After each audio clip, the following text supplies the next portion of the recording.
పిల్లల ముందు పేరెంట్స్ ఎలా ఉండాలి? ఖచ్చితంగా పిల్లల ముందు పేరెంట్స్ లాగా మాత్రమే ఉండాలి. ఓకే. అంటే ఎలా అంటారు? ఇప్పుడు మన చిన్నప్పుడు ఈ photo shoots, wife and husband కలిపి రీల్స్ చేయడము, వాళ్ళు అంత క్లోజ్గా ఉండడం మనం ఎప్పుడైనా చూసామా?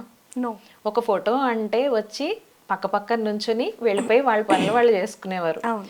మన కంట ఎప్పుడు కూడా అలాంటి సిచ్యువేషన్స్ పడలేదు కదా.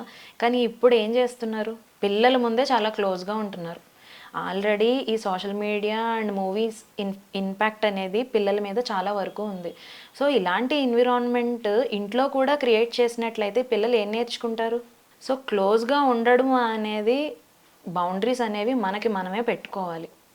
అండ్ కొంతమంది పేరెంట్స్, ఫాదర్ వచ్చేసి తల్లికి ఎటువంటి రెస్పెక్ట్ ఇవ్వకుండా ఉంటుంది చాలా ఇళ్లలో. నీకేం రాదు, నీకేం తెలీదు, పిల్లల ముందే కొంచెం క్రిటిసైజ్ చేస్తూ మాట్లాడతారు మదర్ని. నీకేం రాదు, నీకేం తెలీదు, ఎన్నాళ్ళైనా నువ్వేమీ నేర్చుకోవట్లేదు అని చెప్తారు. ఆ పిల్లాడికి 15 ఏళ్ళు వచ్చే వరకు అవే మాటలు వింటూ పెరుగుతాడు ఆ పిల్లాడు. రేపు పొద్దున్న 15 ఏళ్ళ తర్వాత కొంచెం వాయిస్ రైజ్ చేసి మాట్లాడే ఏజ్ వస్తుంది ఆ అబ్బాయికి. అప్పుడు ఖచ్చితంగా ఈ డైలాగ్స్ వాడతాడా వాడ్డా?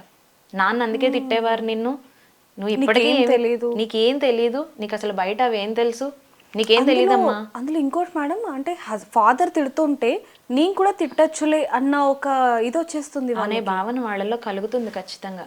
అంటే ఎప్పుడైతే క్రిటిసైజ్ చేస్తూ మాట్లాడారో ఇంకా అమ్మకేమీ రాదు, అమ్మని మనం కూడా ఏదైనా అనొచ్చు. ఎందుకంటే అమ్మ హెల్ప్లెస్ సిచ్యువేషన్లో ఉంది, తిరిగి ఏం మాట అనట్లేదు, అక్కడ తండ్రిని అనలేదు, రేపొద్దున నన్ను కూడా అనదు, ఇంతకంటే వేరే ప్రపంచం లేదు అనే భావనలో పిల్లలు కూడా అలాగే తయారవుతున్నారు.